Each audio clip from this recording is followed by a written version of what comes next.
So ever since you could start to hear Christmas carols and Christmas songs in the shopping centre, I've been thinking about Christmas and the fascination, the pull that it still exerts upon our consciousness as a society. We might apparently live in what some have called a post-Christian society, but the story continues to engage our imaginations and our hearts. Sure, for some, Christmas is increasingly about family feasts and little family traditions, whether that's leaving a beer out for Santa or watching The Grinch or Die Hard together on Christmas Eve. And of course, it's about presents and it's about too much food. And yet, if you scratch beneath the surface, most, maybe not all, but most people want to say that there's more to Christmas than just the commercial, secular holiday we might fear it's become. And while some might say it's about family time or about giving to others, being less Scrooge-like or Grinch-like, there is something that feels flatter about these attempted meanings of Christmas than the strange and powerful story that we hear here in church year after year. It's a strange and powerful story, and yet it's also the most commonplace of stories because, let's face it, there's a baby born every minute. Except that very little else about the story is commonplace. It's also the story of virgins getting pregnant, of angels appearing and announcing strange words that cast this birth into a strange and awesome light. This story might not seem especially new after 2,000 years, but it still, at least for some of us, not all, possesses a strange pull on our imaginations, upon our hearts. Each year we hear the angel's declaration, "I bring you good news of great joy." And while it might not seem like the story is especially new, it's still got the power to catch us, to pull us up short, to fascinate us, to fill us with awe. For the claim contained in the story is that this baby is God from God and light from light, true God and not made. That this helpless, squealing infant is very God dwelling amongst us. The Old English word gospel means good news. And it's this gospel, the good news of this one human life and its significance for the whole human race, that I want to try and explore briefly with you this morning. You see, the angel's words are still news. The gospel is not good advice. This story doesn't tell you how you should live your life. It's not a morality tale about how the world would be a much better place if people were just nicer to each other. There's no moral to the story here. It's not a fable telling you how to live a good life. This is why those Christmas movies and TV specials try to tell you that the spirit of Christmas is those warm, fuzzy feelings you get when you have that sense of benevolence to those around you. Those sorts of stories really do feel cheap compared to the crazy, paradoxical, and again I use that word, strange story of this particular birth, of a baby seemingly so insignificant that his first resting place is a trough that's normally reserved for food for animals. That this baby is the King of Kings and the Lord of Lords. So the gospel is not good advice, it's good news. It's actually the story of what God has done in human history. And the relevance of that moment echoes down through history to this moment, to 2021, to you and me sitting in the church this morning. The angel is telling us that something happened and that this happening, this event, has changed the world forever. And it can change our lives too if we let it. Why does the story have this power? Well, it's actually because it's a kind of myth. Now, that might sound really strange to hear.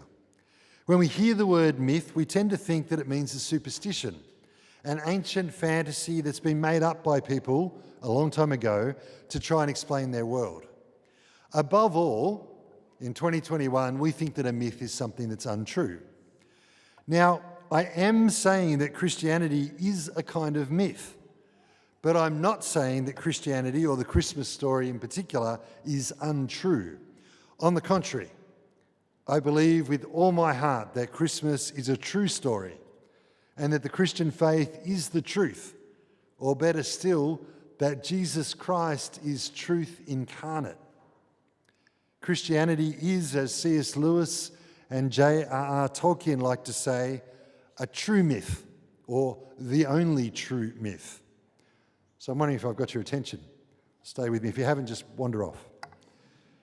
We usually think that the age of myths is long over because reason and science have dispelled such primitive ways of thinking. But this fails to explain humanity's abiding fascination with myths, of stories that engage our imaginations, that compel us, that draw us in, that affect and that move us. In the 21st century, the home of modern myths is the silver screen. Things like the Marvel Cinematic Universe, in Middle-earth, on Star Trek, and so on. When we watch Diana the Amazon, and I know that's DC, not MCU, but when we watch Diana the Amazon tell us that only sacrificial love is redemptive, or when Iron Man shoots up in his rocket with a nuclear bomb to save the Earth from aliens, or when Frodo makes his way to Mount Doom to destroy the Ring of Power, we're being captivated by modern myths. Stories that tap into something of the grandeur and the misery, the drama and the hope of being human. And so the Christian story is a kind of myth, because this odd little story of a baby born in an obscure part of the world to seemingly unimportant parents is also the story of this baby who grows up to be Jesus of Nazareth, who will be crucified for our sake. This odd story provokes awe and wonder and fascination. This story also tells us who we are, that we were created out of love by a good God, who, when he saw that we'd abandoned him as a race and turned in upon ourselves and against one another, sent his only Son to rescue us, to free us from our selfishness and our hatreds, both petty and large. And this Son loved us so much that he went to the cross willingly and died for our sake, so that we might be reunited with God in a bond of perfect love, of communion. This story explains our darkness and our light as human beings. It speaks to our sense of grandeur and mystery. It truly is the greatest story ever told. And the story of this birth, of this baby, is integral to that larger story, because it's this baby who turns out to be the Saviour of the world. Some might like to dismiss this as a lovely story, but a story only, a fiction. At best, a comforting tale, while others would say it's a dangerous illusion. But people such as these need to confront the claim that this is not just a story, but that it actually happened. That this is an event that took place in first century Palestine. And the story itself makes this clear. For the angel says, "For to you is born this day in this city of David a Saviour who is Christ the Lord." This day in this city of David. This day is in a particular time, and this city, Bethlehem, is a particular place. In other words, in history. This is not in some kind of primeval land before time. You can go to Bethlehem. And while 2,000 years have passed, the same clock is ticking, right? That marks this moment with that. Now, the problem with the claim that this is history, though, in the story, is that it's an angel who's making it. And who believes in angels these days? Well, I do. Skeptical people might scoff at the presence of angels and of virgin births, and they might say this is the stuff of legend, it's fairy tales, and it can't be history. But my mum's response to my childhood scepticism still holds. When I wondered out loud if I was really expected to believe in virgin births, and also in people rising from the dead, Mum replied with all the love in the world that she had for me, "Who are you to decide what God can and cannot do? Do you think that God and God's ways have to be comprehensible to you to be true? He's not much of a God if he's limited by what you can understand, Chris." And I promise she said that with all the love in the world. Wise words from Mum Orion. Now, this is especially so if we think about this moment being unique. The claim is that the only Son of God only becomes a human being once. And if there were angels and all sorts of strange and almost incredible things to us going on, well, it was a pretty unique, special and important occasion. There was nothing really quite like it. And so if we don't have a frame for reference, for it, it doesn't mean it didn't take place.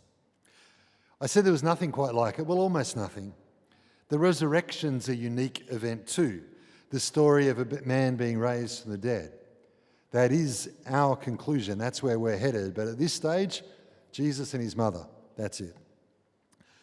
Now, I can't empirically prove a virgin birth to you, and I can't empirically prove the resurrection to you either. But there are really, really important things in our world that cannot be empirically proven. Many, many things that you cannot empirically verify. That doesn't mean it didn't happen. Instead, and this is particularly true in history, we rely on those who were there, who tell the stories. And we do this not just in this story, but in lots of stories in our history as people. If this story seems to include what sometimes seems to be supernatural, in other words, things that are outside our normal perspective or understanding, then it's really important that we're careful not to impose our categories of what could and couldn't happen. Because God is God, and God's not limited by the capacities of our minds or our understanding of what he can and cannot do. So let's return to the concept of myth. In one sense, the Christian story is a myth like all the other myths. It claims to explain the way our world is, to explain us to ourselves. And just like, in that sense, it's just like the story of Prometheus, who stole fire from the gods, or Sisyphus, who was condemned to roll that boulder up the hill, the mountain, again and again and again. They all claim to tell us something about the human condition. Alongside these ancient myths, there are also stories that are more modern, that claim to tell us about the world and about ourselves. Perhaps the most powerful one today is what we might call Scientism. Not science, but Scientism, which says that evolutionary biology and physics satisfactorily and completely explain all there is to know about us and our world. It doesn't look like a myth, but whether you read Dawkins or Yuval Noah Harari or others like them, you will find that while they say it's about science, they claim to possess an all-encompassing description of reality, even as they dismiss all other stories as fictions, and therefore ultimately worthless, perhaps as comforting ideologies, but as opiates for the people nonetheless. Dawkins, Harari and co. are propagating a myth too, because their story tries to tell us everything about who we are. Now, there's a lot of truth to be found in evolutionary biology, but to suggest that it can explain adequately the passions, the loves, the desires, the hatreds, the devotions of human beings is patently absurd. To reduce these things to our biological impulses and evolutionary necessities is to decapitate our experience of being human. The Christian story is unique among all these myths because it claims to be history without ceasing to be myth. An explanatory story, in fact, the great explanatory story of who we are, of where we came from, and what our destiny is. It is, as people like C.S. Lewis and Tolkien like to say, a true myth, at once both history and story. It is unique because the ancient myths of Egypt and of Greece and of Rome never claimed to be history, while the evolutionary myth of Dawkins and Harari claims to be just scientific theory, but it smuggles its mythic properties in on the side. In a sense, both these ancient pagan myths and modern myths are our attempts to explain ourselves to each other. Christianity, though, is God's story. It's God's explanation of who we are and what we're called to become. Here's the thing. We all believe in myths. We all live by myths. We can't escape it. It's part of the human condition. We live by stories. So, you got to pick your myth. My suggestion is pick the one that has the most explanatory power. Pick the one that does justice to all of what it is to be human, that doesn't exclude important parts of who we are, just like Scientism does. Unless that leave you thinking that you need to live by the Avengers Creed, can I invite you to pick God's myth, because that myth actually happened in human history. The strange but beautiful love story. The strange but beautiful love story of a God who could not live without us and so chose to become one of us. I invite you to choose Christmas today, to choose Christ, to choose the love of God in human flesh.